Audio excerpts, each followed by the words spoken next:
Nah, ini adalah perbedaan antara perjanjiannya Tuhan dengan perjanjiannya Yakub dan Esau. Tuhan dengan Abraham, bagaimana itu? Abraham bisa nggak mengkhianati Tuhan? Saya kira berkali-kali Tuhan mengkhianati Abraham, tidak? Tidak pernah. Kapan Abraham mengkhianati Tuhan? Begitu di-seal itu perjanjian, Abraham bilang kepada istrinya, lu jangan ngaku ya istri gue, gue takut mati, dan seterusnya. Lalu dia mengambil Hagar misalnya menjadi istrinya, dan seterusnya. Dan juga Ishak, dan juga Yakub in a way. Ya, tetapi Tuhan tidak pernah meninggalkan mereka. Itulah di dalam perjanjian, di dalam makan yang diikat oleh perjanjian, ada relasi, dan di dalam relasi salah satu backbone-nya itu adalah kepercayaan. Dan kepercayaan itu berisi satu hal, yaitu apa? Berisi ini, vulnerability. Ya, vulnerability. Kerapuhan. Orang-orang yang kuat, yang bisa independen, mereka tidak perlu untuk saling mempercayai. Betul ya? Coba kamu pikirkan keadaan di mana kamu boleh saja tidak mempercayai. Keadaan seperti apa? Kamu tahu keadaannya. Kamu nggak perlu percaya sama saya.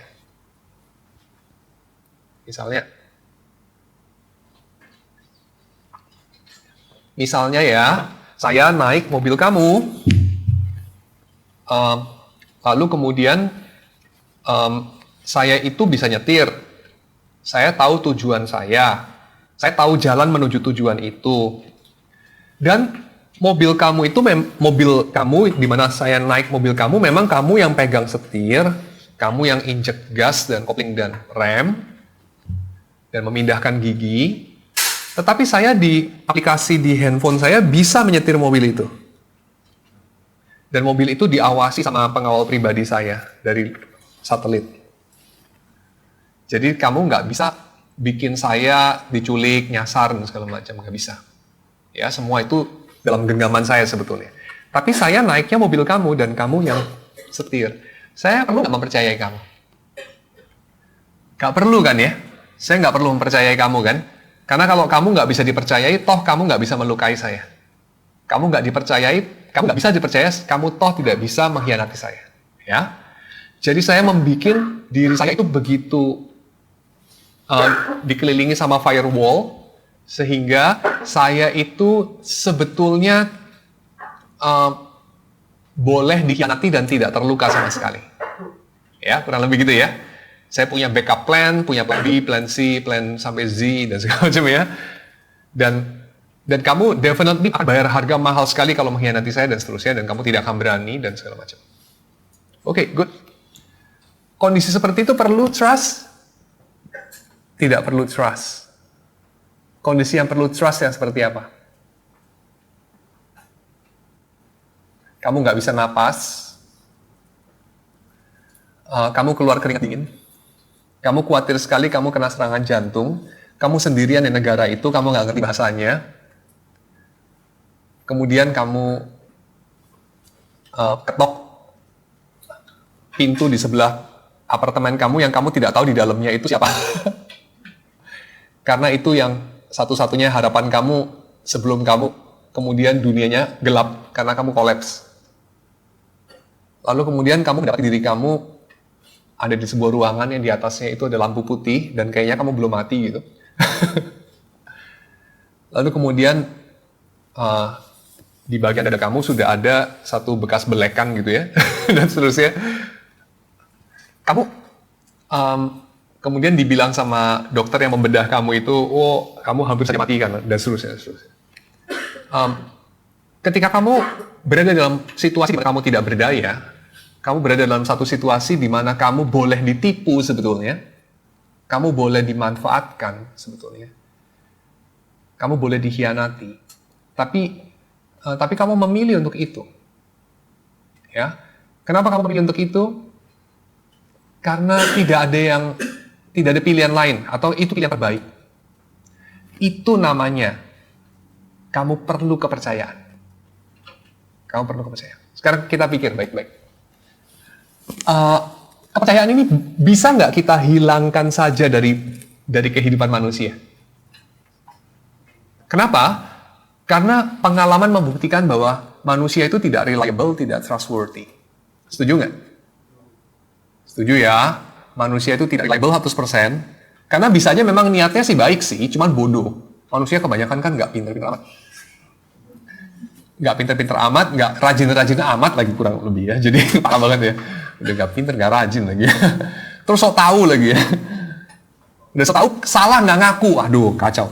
Udah bukan cuma nggak ngaku, ditutup-tutupin. Ya, walaupun dia tahu itu bikin kerusakan lebih besar gitu.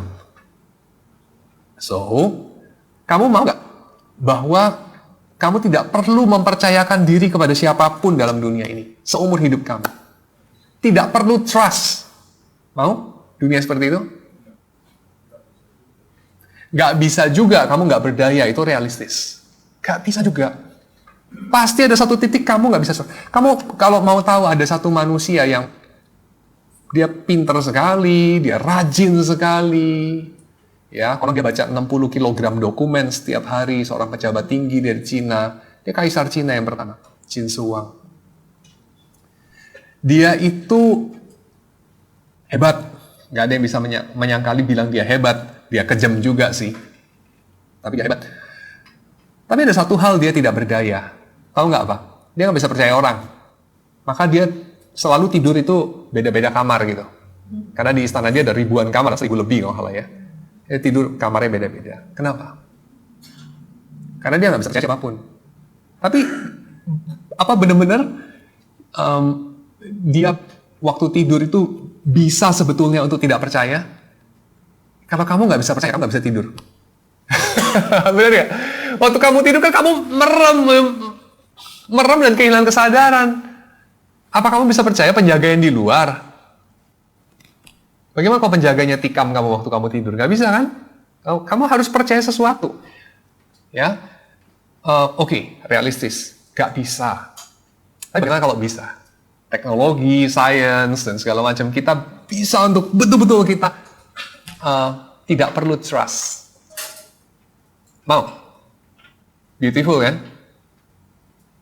Uang kamu nggak bisa dicolong. Ya, kamu mencintai orang lain nggak bisa dihianati, kamu kongsian nggak bisa dihianati teman kongsi, kemudian dicak duitnya, dan seterusnya lah, ya nggak ada lah cerita dihianati, ya ditipu apa itu. Kenapa? Karena kamu hidup dalam sebuah dunia di mana teknologi dan sains take over semuanya sehingga kamu tidak perlu trust. Saya setuju dengan yang realistis tadi. Pertama-tama itu nggak bisa karena kamu setidaknya akan put your trust pada alat-alatnya itu kan ya, teknologi dan sains ya. Tapi kalaupun bisa, bayangkan bisa, kita belum kebayang bagaimana itu kehidupan yang tidak perlu trust itu harus kayak apa, itu kita idealismenya aja nggak kebayang gitu ya. Tapi oke lah, katakanlah ada. Kamu tahu nggak yang kamu kehilangan apa? Apa yang kamu kehilangan? Yang kamu kehilangan itu relasi. Jadi relasi itu adalah exactly ada pada ini. Kamu bisa dikhianati. Kamu bisa ditindas, kamu bisa dimanfaatkan, kamu bisa dimanipulasi, kamu bisa dihancurkan. Itu namanya vulnerable. Itu namanya fragile. Ya. We are fragile. Karena kita ini makhluk relasional. Dari situ kita mulai. Dalam adegan, dalam salah satu adegan ya, kemudian saya lupa ini adegan nomor berapa ya. Oke, adegan ini. Kita lihat lagi film ya. Ini pendek ya, menit ke 58. Saya setting dulu, menit 58.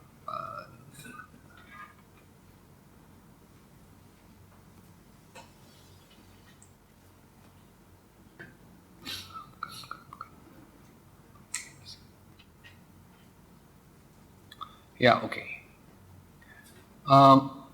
Si tikus ini pada satu ketika kemudian ketemu sama si manusia ini. Ya, ini si Remy, tikus, lalu manusia ini si, aduh saya lupa namanya siapa, masih inget nggak? Si cowok ini namanya siapa? Saya lupa namanya siapa ya, yang cowok ini. Jadi ini orang payah, nggak bisa masak, ya, anak baru, butuh kerjaan, pengangguran, ya mamanya baru mati lagi, dan seluruh kota Paris sendirian. Dan si tikus ini terperangkap. Dia cuma tikus, hidup dalam dunia manusia, teritori musuh, ya. Semua orang pengen bunuh dia. Jadi ini korban sama korban lah kira-kira ya. Kasta bawah sama kasta bawah ketemu. Lalu, kemudian terjadi adegan ini ya.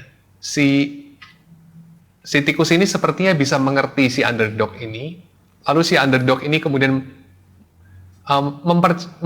memilih untuk mempercayai si tikus.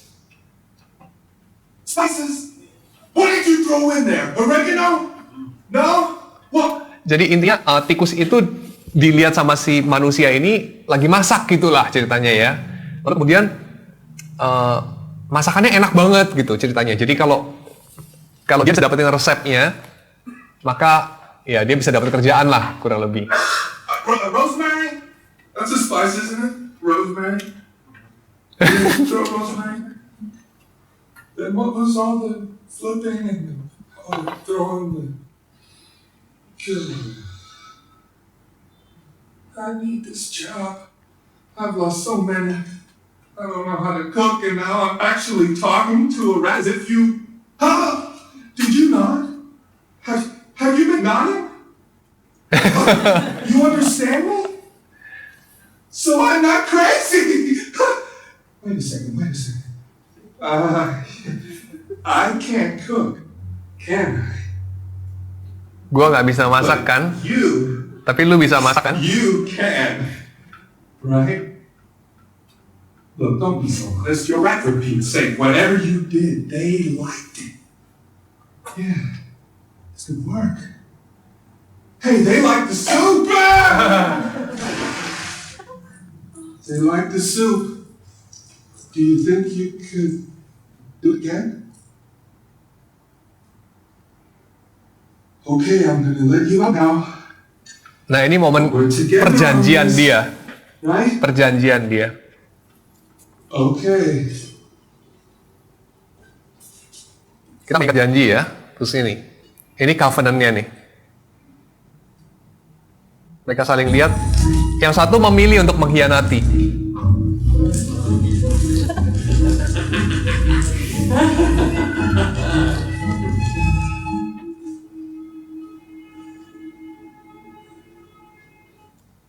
Ya sudah. Namanya tikus ya begitu kan. Dia jadi tikus dan dia jadi orang. Ya udah. Masing-masing jadi dirinya sendiri lah. Ya orang ya begitu, pasti mau bunuh saya. Saya bisa lepas ya saya lepas. Tikus ya begitulah, mana bisa diharapin tikus. Semua tikus itu maling.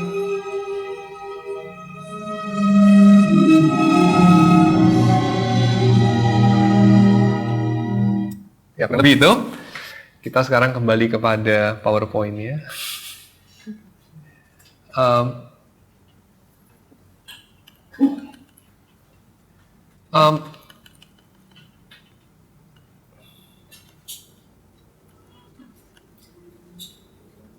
Kita itu semuanya orang berdosa kan?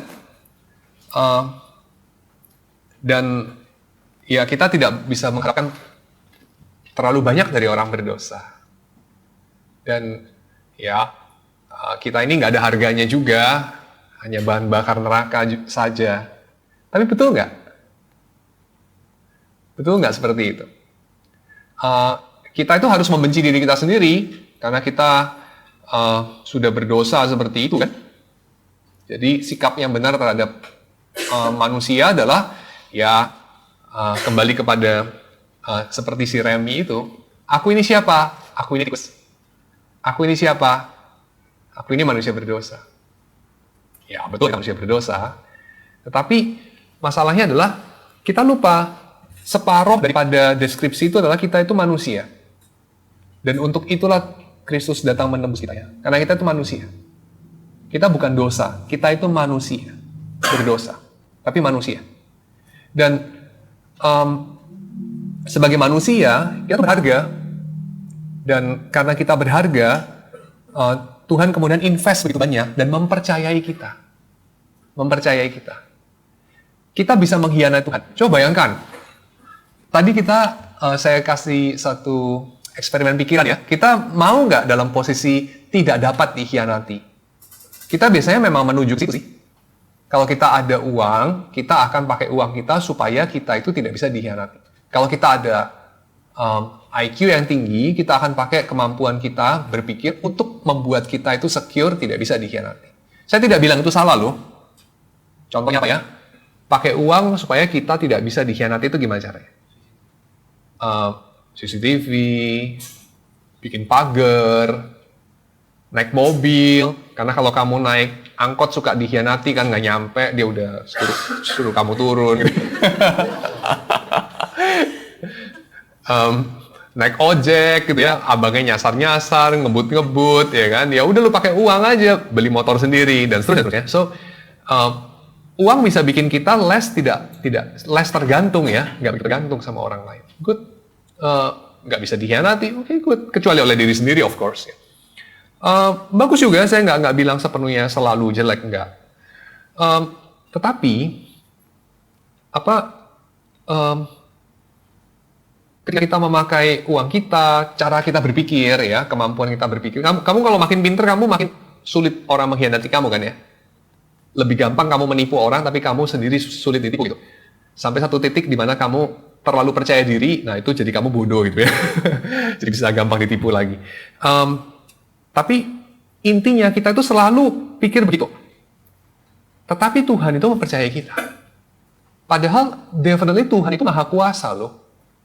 Tuhan bisa bikin kita tidak berkesempatan mengkhianati Dia. Tapi Tuhan bikin kita bisa mengkhianati Dia. Coba kamu pikir ya, kita seringkali berdoa, Tuhan ampuni kami karena kami sering menyakiti hatimu. Wow, itu super banget men, lu bisa menyakiti hati Tuhan, gendeng. Lu bisa gak menyakiti hati Ratu Inggris? Ya nggak bisa lah, dia peduli setan sama lu. Lu bisa menyakiti hati Tuhan? Kacau. Lu bisa menyakiti hati Thor? Ya nggak bisa lah. Thor gitu, lu digebuk gepeng lu. Lu bisa menyakiti hati Tuhan. Kenapa ya? Karena Dia membiarkan kamu gitu. Karena Dia kasih kamu kesempatan. Kayak si manusia ini, aduh itu cuma tikus doang. Dia cemplunginnya sungai, selesai ya. Kalau dijahat dia kocok-kocok dulu. Sampai jadi bubur tikusnya, cemplungin sungai. Dia bisa bikin apa aja cuma tikus. Tapi terus dilepasin.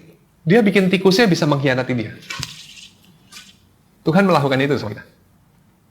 Sehingga kita dapat mengkhianati Tuhan. Ya. Kita semua orang berdosa, yes. Kita patut dihukum, yes. Tapi kita manusia. Dan Tuhan menghargai dan percaya kepada kemanusiaan kita itu. Ya, so kita itu ada harganya loh. Harganya kita adalah pengharapan Tuhan. Ya, kepercayaan yang Tuhan berikan. Konsekuensi daripada pengkhianatan adalah kita kemudian kehilangan kepercayaan terhadap pengharapan. Jadi kita berpikir bahwa hidup itu ya akan begitu-begitu saja. Ya, begitu-begitu saja. Tetapi masalahnya apakah dalam dunia ini kenyataan bisa diubah nggak? Apakah realitas itu terlalu nyata? Ini salah satu adegan dalam film itu ya, di mana si ayah daripada tikus itu, Remy, kasih lihat adegan ini ya. Dia kan, ini nggak gitu jelas kelihatannya. Saya mungkin putar aja adegannya, menit 58.10.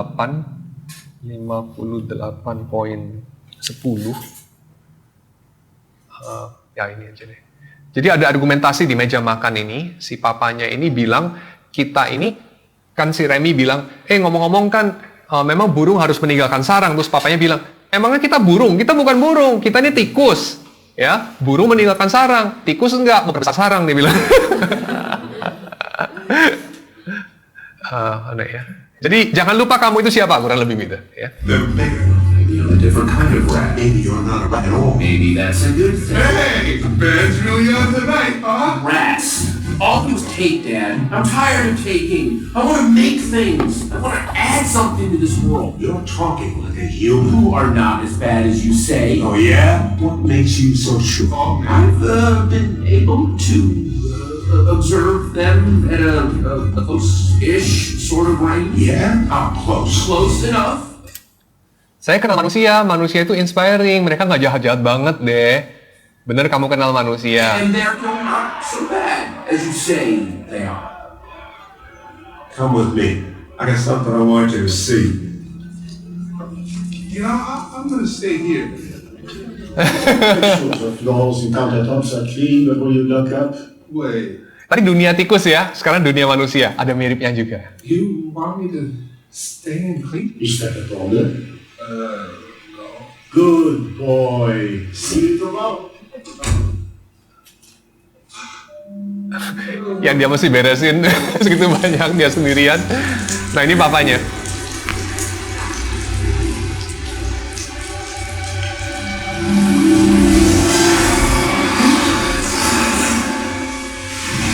Take a good long look, buddy. Now, this is what happens when a rat gets a little too comfortable around humans. The world we live in belongs to the enemy. We must live carefully. We look out for our own kind, man. Dunia ini dimiliki oleh musuh-musuh kita. Kita harus hati-hati. Tugas kita hanyalah menjaga golongan kita saja. When all is said and done, we're all we've got. Kamu cuma bisa percaya sama golonganmu. What? Tapi kata si Remy, no. No, Dad, I don't believe it. You're telling me that the future can only be more of this? Si Remy mengulangi lagi argumentasi bapaknya ya, lalu dia bilang, masa depan itu hanya akan lebih banyak tikus mati gitu, menurut lo. This is the way things are. You can't change nature. Change is nature, Dad. Barangkali orang ada yang akan mengatakan papanya itu tradisionalis, anaknya itu progresivis. Ya. Yang satu bilang apa, change is nature, yang satu bilang segala sesuatu akan terjadi ya samalah seperti hari-hari kemarin. The part that we can influence, and it starts when we decide. Wait. Hidup itu perubahan, dan perubahan itu kamu bisa bikinlah yang kecil, apa yang kamu putuskan katanya. Lalu papanya bilang, tunggu dulu, kamu mau kemana? With what? Forward. Kalau saya beruntung saya akan pergi maju, kata anaknya. Ya oke, saya kembali ke si slideshow-nya ya. Kenyataan itu memang kuat sekali. Apa bisa diubah? Ya, kenyataan di mana tikus kecil dimakan tikus besar. Kenyataan bahwa orang tidak bisa dipercaya. Kita kembali kepada Ishak. Jadi ini ya flipping dari Remy kepada Yakub. Ishak itu suka kepada Esau karena Ishak suka makan. Itulah kenyataannya. Ribka suka kepada Yakub barangkali karena Yakub suka tinggal di rumah dan mencintai ibunya dan bisa membela ibunya. Kenyataan di kemahnya Ishak adalah ini. Ada seorang ayah yang distant, ya. Distant kamu tahu lah ya. Ayah yang distant itu seorang suami yang bentuknya persegi. Kalau zaman dulu, lalu ada dua kaki gitu. Kenapa bentuknya persegi? Soalnya koran gitu kan. pernah dengar hal itu nggak? Saya nggak kawin sama koran yang ada kakinya gitu. Jadi koran zaman dulu, sampai sekarang sih nggak lagi korannya begini lah ya. A distant father dan weak father. Di sisi yang lain, dominant controlling mother. Ishak itu hidup dalam a manipulative home, ya, rumah yang penuh dengan manipulasi dan kepalsuan dan power struggle, persis seperti apa? Seperti yang Tuhan kasih profesi kepada Adam dan Hawa. Engkau akan berahi kepada suamimu dan dia akan berkuasa atasmu. Istilah berahi tadi lebih tepat terjemahkan sebagai ini. Engkau akan ingin menguasai suamimu, tapi suamimu nggak menguasai engkau.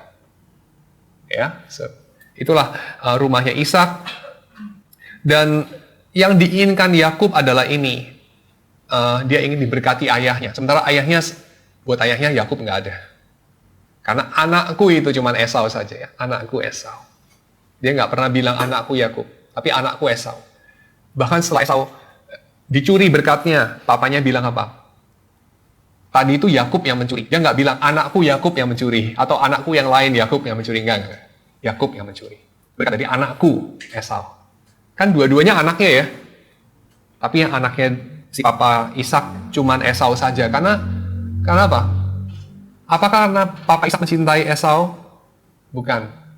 Karena papa Ishak suka makan, kata Alkitab. Dia suka makan daging. Dia suka apa yang Esau bisa kasih. Kalau kamu dicintai ayahmu, jangan senang dulu. Kenapa dia sayang sama kamu? Mungkin karena kamu bisa bawa kebanggaan kepada dia. Karena ayah zaman sekarang mah tidak disenangkan dengan sup lah ya. Karena sup beli aja lah beli aja di mall gitu ya. Tapi anaknya bisa membawa kebanggaan sama dia. So, maybe dia bukan mencintai kamu, tapi mencintai apa yang kamu bisa raih buat dia. Dan kamu lihat ya, Yakub itu orang macam apa? Orang macam apa yang rela menukarkan dirinya demi diberkati? Dan dia tukar dirinya dengan apa? Dengan saingan dia. Wow. Kamu kalau dibilang, lu mirip ya sama si A gitu ya. Sementara lu tuh benci banget sama si A. Karena lu iri sama si A. Kira-kira lu merasa happy dibilang kayak si A, atau jengkel banget dibilang kayak si A? Saya rasa kamu jengkel kan ya? Tapi Yakub itu bukan dibilang papanya, Yakub kamu makin hari makin mirip Ishak ya, sisiran aja mirip sama Ishak. Enggak loh. Yakub meyakinkan papa, ini aku Esau. Bukan Ishak, sorry. Meyakinkan papa, ini aku Esau Bapak. Ini aku Esau. Bayangkan ya, Yakub menyangkali diri sebegitu untuk diberkati oleh ayahnya. Dia menghina dirinya, dia jadikan dirinya keset itu sampai lebih rendah. Saya kira waktu pulang dari kemah itu, dia sudah dapat berkat. Mungkin dia mandi ya, 7 kali, pakai air kembang gitu ya. Gue jijik banget sama diri gue sendiri gitu. Dia gosok gigi 1000 kali gitu kali ya. Kok saya bisa bilang aku Esau? Aku Esau ayah, aduh minta ampun deh. Jangan sampai ayah ingat gitu ya. Tapi justru exactly itu yang bikin dia diberkati. Bayangkan, ada penipuan yang perih dalam sepiring sup. Perih buat siapa? Perih buat Ishak pasti, lebih perih lagi buat Esau, karena dia kehilangan berkat itu gara-gara sepiring sup. Tapi even buat Yakub itu perih juga, itu pahit juga. Barangkali yang agak manis itu cuma buat Rahel. Awalnya, bukan Rahel, Ribka. Tapi itu awalnya. Karena kemudian Ribka juga mengalami, itu pahit juga buat dia. Kenapa? Karena dia harus berpisah dari anak yang dia sayangi seumur hidup dia. Waktu Yakub pulang, Ribka udah nggak ada. Ya, anak yang dia sayangi. Jadi bayangkan, waktu Yakub pergi, kabur karena Esau mau bunuh dia. Ribka itu sendirian di rumah. Siapa 2 orang yang lain? 1, suami yang dia khianati. Kedua, anak yang dia rampok, yaitu Esau. Ribka harus hidup seperti itu. Gak heran umurnya pendek ya. Ribka kan lebih muda daripada Ishak, tapi Ribka mati duluan. Ya, mungkin karena itu. Kena karma dia. Yakub nasibnya baik nggak? Nggak juga. Dia menipu kokonya sekali, dia menipu ayahnya sekali itu ya. Dia ditipu sama bosnya dia sekaligus mertuanya 10 kali. Itu ada muncul dalam mulut dia kemudian hari. Ya, di rumah Laban dia ditipu. Dan salah satu penipuannya itu penipuan yang melibatkan mata. Ada permainan kata di situ. Lea itu dikatakan matanya lemah. Lea itu matanya tidak berseri. Ya, sesuatu yang terdengar mirip sekali dengan si Ishak itu matanya rabun. Tapi walaupun Lea itu matanya tidak berseri, yang tertipu matanya itu adalah Yakub. Karena orang itu buta bukan karena matanya tidak bisa melihat. Orang itu buta karena hatinya buta. Ishak itu nggak bisa lihat, ya. Tapi bukan itu yang menyebabkan dia memberkati anak yang salah. Yang menyebabkan dia memberkati anak yang salah adalah bau daripada sop itu. Dia itu bisa membedakan kok. Dari suaranya suara Yakub, dari tangannya tangan Esau.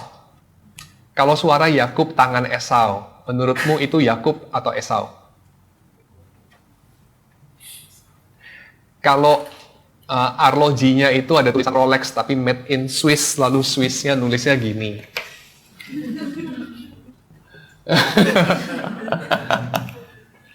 Itu kira-kira Rolex asli atau enggak? Tapi Rolexnya asli loh, nulisnya Rolexnya bener-bener begini. Tapi Swissnya begini. Itu Rolex asli bukan? Ya pasti palsu. Ya, nenek-nenek juga tahu. Tapi kakek-kakek yang udah lapar bisa nggak tahu. Karena dia memang bukan ingin memberkati Ishak. Dia kepingin makan. Dia kepingin makan, tugas selesai. Sebenarnya nggak gitu pedulilah siapa yang diberkati. Ya cuman dia sedih juga lah waktu Esau nangis-nangis. Ya. Dan anehnya, mengapa dia itu sampai begitu terpukul dan Esau terpukul juga bahwa ayahnya memberkati Yakub. Itu tidak terjadi ketika Efraim diberkati dengan tangan kanan dan Manasye dengan tangan kiri. Manasye tidak menangis meraung-raung, kenapa kakek memberkati Efraim, padahal dia lebih muda. Saya lebih tua loh kakek. Si Manasye tidak menangis meraung-raung ketika Efraim yang lebih muda diberkati lebih dulu. Kenapa? Karena berkatnya beda ya. Kamu mau tahu bedanya apa? Berkat daripada Yakub adalah segala yang baik buat yang dia berkati. Tapi dia tahu dalam dunia di mana ada pengkhianatan, ada manipulasi, ada penindasan, yang baik bagi yang satu konsekuensinya buruk bagi yang lain. Dalam film ini ya, Ratatouille itu ada dua dunia. Dunia pertama itu ruangan tempat makan. Warnanya merah, cozy, selalu kemudian digambarkan musiknya itu. Saya kasih contoh aja ya.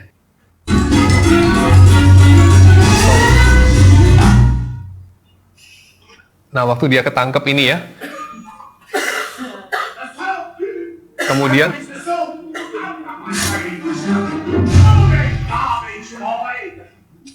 Kemudian supnya itu akhirnya diantarkan ke tempat makan, lalu kemudian terlihat di situ. Beda sekali di sini ya. Marah-marah, hektik, penuh penindasan.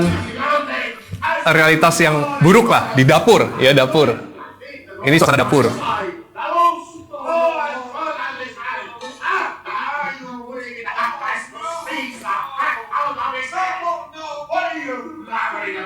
Tapi suasana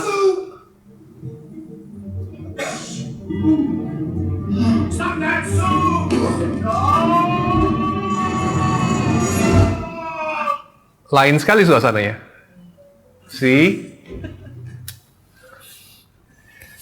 Ini si kecil ini diktator kecil di dapur, tapi di sana nggak boleh jadi diktator kecil. Di sana dia harus jadi seorang pemimpin yang penuh senyum, baik, mengendalikan diri, tenang, ya. So different. Dua dunia. Nah, dalam dunia seperti itu, di mana ada dua dunia, kita mengatakan apa? Kita mengatakan wajar saja, di mana orang harus look out. Orang harus look out, kalau tidak kamu dikhianati. Kamu harus mengandalkan dirimu sendiri. Kamu tidak boleh percaya siapapun. Ya, orang harus look out karena dunia ini palsu. Bahkan di rumah, ya, karena Esau harus membuka mata terhadap Yakub, Yakub harus membuka mata terhadap ayah, dan seterusnya, dan seterusnya. Tapi apakah hidup hanya itu? Apakah hidup hanya itu? Apakah Tuhan membiarkan rumahnya Ishak itu dan rumahnya Yakub hanya sampai di sana? Tentu tidak. Dan untuk itu kita kembali ke belakang sedikit. Kita mengingat apa yang terjadi di kemah Abram. Ini lukisan ikon daripada Andrew Rublev, ya, ikon dari Ortodoks Rusia, menggambarkan ketika Abram dan Sarah menjamu 3 malaikat daripada Tuhan. Ini tidak muncul di slideshow, ya. Oke, ini Rublev. Dalam ikon ini kita bisa melihat ketiga oknum dari Tritunggal. Ini mereka saling melihat, ya. Mereka saling melihat. Tetapi gesturnya itu mengundang pemirsa, pelihat untuk join dalam makan mereka. Jadi, gambaran Allah Tritunggal di kemahnya Abraham, itu adalah gambaran yang kalau kita lihat, ya, pertama-tama hostnya itu siapa sih? Siapa tuan rumahnya di sini? Very interesting, tuan rumahnya adalah Abraham, bukan Tuhan. Ya, of course, kita itu diundang di rumah Tuhan, ya. Karena alam semesta ini buatan Tuhan, kan? Bukan buatan manusia. Ya, tapi justru di situ poinnya. Tuhan menyerahkan kepada kita, sehingga kita juga bisa mengundang Tuhan. Di mana kita menjadi tuan rumah. Tuhan meletakkan dirinya sebegitu vulnerable, ya. Sehingga kita bisa mengundang Tuhan. Bayangin, kita ngundang Tuhan, gimana caranya? Gimana kalau kita racuni Tuhan, ya, dan segala macam. Tapi manusia bisa menjamu Tuhan di kemahnya, ya. Dan dalam hospitality kita kepada Tuhan, kita menjadikan bumi itu sebagai rumah juga bagi diri kita sendiri dan sebagai bagi sesama kita, ya. Ketika Yesus datang, itu juga terjadi, ya. Yesus itu tukang makan-makan, tapi dia makan-makan dengan orang yang salah, dengan orang-orang yang ditolak sama orang Farisi, wakil daripada Israel. Dan itu barangkali seperti yang kita suka katakan, ya, ada pesta di situ, ada pesta. Kita itu suka bikin apa ya? Bikin rumah, bikin satu tempat yang kerasan untuk orang-orang inner circle kita, untuk orang-orang yang mengundang kita. Seperti Yesus katakan apa? Kamu mengundang orang yang bisa mengundang kamu kembali. Kamu mengasihi orang yang juga mengasihi kamu. Kamu baik kepada mereka yang membalas baik kepada kamu. Barangkali, ya, itu sebabnya pesta tidak selalu itu surga, ya. Party itu kan kayaknya gambaran surga itu, party. Tapi bagi beberapa orang, party itu bisa terasa seperti neraka, ya. Ya, maybe karena temperamen bawaan lahir, ya. Kalau orang-orang yang introvert itu kayaknya di party di mana dia nggak kenal siapa-siapa di situ, ya. Terus superficial banget, ya. Suasananya kayak kupu-kupu gitu. Itu kayak neraka gitu kan. Ada nggak di antara kamu yang kalau diundang ke pesta, terus kamu ada di pesta itu, kamu kepengen cepet-cepet cari alasan untuk pulang gitu? Saya kira ada lah, ya. Dan kamu bisa merasakan di situ. Dan artinya apa? Artinya kita bikin rumah. Tapi rumah kita itu barangkali adalah suatu neraka, suatu tempat yang hostile bagi orang-orang lain. Ya, kita bikin rumah, tapi rumah kita penuh dengan hostility bagi orang-orang lain. Dan Yesus ketika duduk makan, dia membiarkan dirinya diundang oleh orang-orang yang tidak diundang sama orang-orang Farisi, ya, yang tidak diundang sama umat Tuhan. Oke. Jadi makan itu bicara mengenai apa? Makan bicara mengenai hospitality, ya. Makan itu bicara mengenai kita menyediakan tempat di mana orang boleh diterima. Dan tidak heran kemudian makan itu oleh tradisi medieval Spanyol, ya, itu juga dikaitkan dengan penghakiman Tuhan. Jadi ada satu praktek yang menarik diangkat sama R. Paul Stevens, bilang dalam kebudayaan orang-orang Spanyol pada zaman medieval, meja makan seseorang itu nanti jadi kayu tempat peti mati dia. Jadi meja makanmu itu peti matimu. Artinya apa? Di meja makan itu kamu mencintai, kamu mempercayai, kamu mengkhianati, kamu menolak, kamu membuat dunia seperti neraka atau seperti surga, dan itulah saksimu. Itulah yang menghantar kamu menghadap Tuhan. Ya, meja makanmu itu peti matimu. Karena meja makanmu itu juga menjadi satu undangan di mana kamu bisa mengkhianati undangan Tuhan atau mengikutinya, ya. Karena di situ terbuka kemungkinan-kemungkinan, ya, di meja makan Tuhan itu terbuka kemungkinan-kemungkinan persekutuan. Jadi kita bisa mengerti kenapa Paulus begitu marah ketika Petrus menolak persekutuan itu dari orang-orang yang tidak bersunat, ya. Karena possibility yang dibuka oleh datangnya kerajaan Allah lewat makan yang benar, makan dengan sepenuh hati, dan membiarkan makanan yang benar itu untuk memberi makan jiwa kita, itu kemudian kita menolaknya, ya. Karena barangkali kita terlalu terikat dengan masa lalu kita seperti orang Farisi, ya, terikat dengan tradisi di masa lampau, sehingga kita tidak melihat apa yang dibuka oleh datangnya kerajaan Allah di masa yang akan datang. Nah, terakhir saya mau ajak saudara untuk lihat, ini adalah adegan terakhir di mana si tikus itu akhirnya memasak untuk seorang kritik yang di awal tadi menghancurkan restoran daripada Gusto, ya. Anton Ego itu, kritiknya bikin Gusto kehilangan 1 bintang. 1 bintang hilang, Gusto patah hati, terus dia mati. Itu juga another, kesia-siaan gitu, ya. Restoran lu 5 bintang waktu lu masih muda, 1 bintang hilang, masih 4, ya, mati. Depresi dia. Karena dunia sebegitu kejam memang.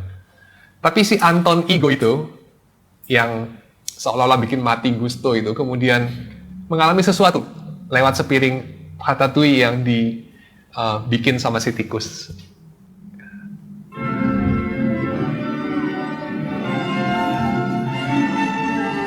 Nah, ini dia bikin untuk si Gusto, sama dia bikin untuk si musuhnya satu lagi, yaitu mantan koki ini.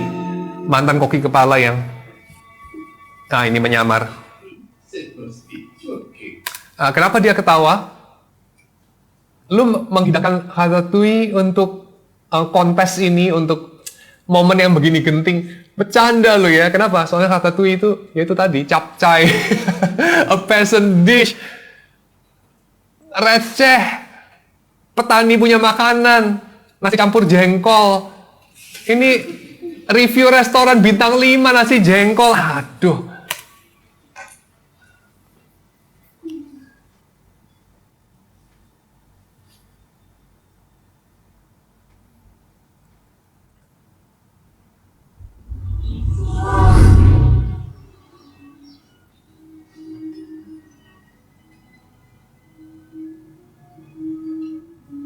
Ini Anton Ego waktu masih kecil, mamanya dia makan, dia ingat semasa dia masih engkau, dan engkau yang dikasihi.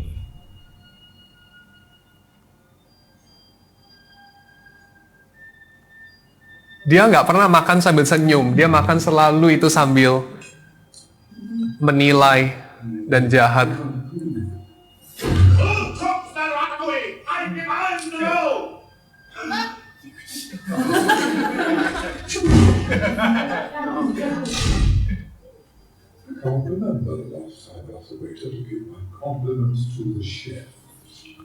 Makan dan bersyukur. Gue udah lupa kapan terakhir. Karena gue selalu habis makan sinis. Habis makan gue menilai. Habis makan orang mati dan hidup karena kata-kata gue. Hari ini gue mau berterima kasih. And now I find myself in the extraordinary position of having my little bean to share. Thanks, but I'm just your waiter today. And who do I thank? Excuse me a minute? Ya intinya si tikus itu, ya. Tapi dia nggak bisa kasih tahu, kan.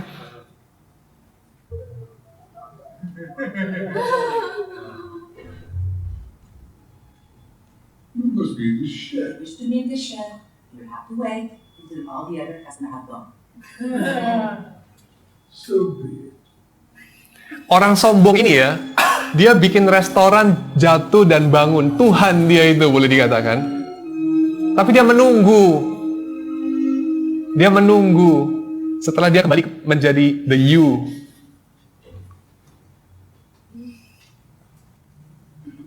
Sebegitu open sampai dia bisa menerima bahwa Ego thinks it's a joke, but as Linguini explains, ego's smile disappears.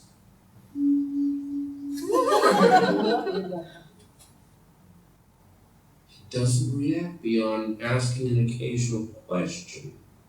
When the story is done, ego stands, thanks us for the meal, and leaves without another word. The following day, his review appears. kata-kata reviewnya bagus banget. Anyway, the work of a critic is easy.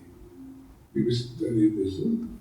Yet enjoy a position over those who offer up their work and themselves to our judgment. We thrive on negative criticism, which is fun to write and to read. But the bitter truth we critics must face is that in the grand scheme of things, the average piece of junk is probably more meaningful than our criticism designating itself. But there are times when a critic truly risks something, and that is in the discovery and defense of the new. The world is often unkind to new talent, new creations. The new needs friends. Last night I experienced something new, an extraordinary meal from a singularly unexpected source.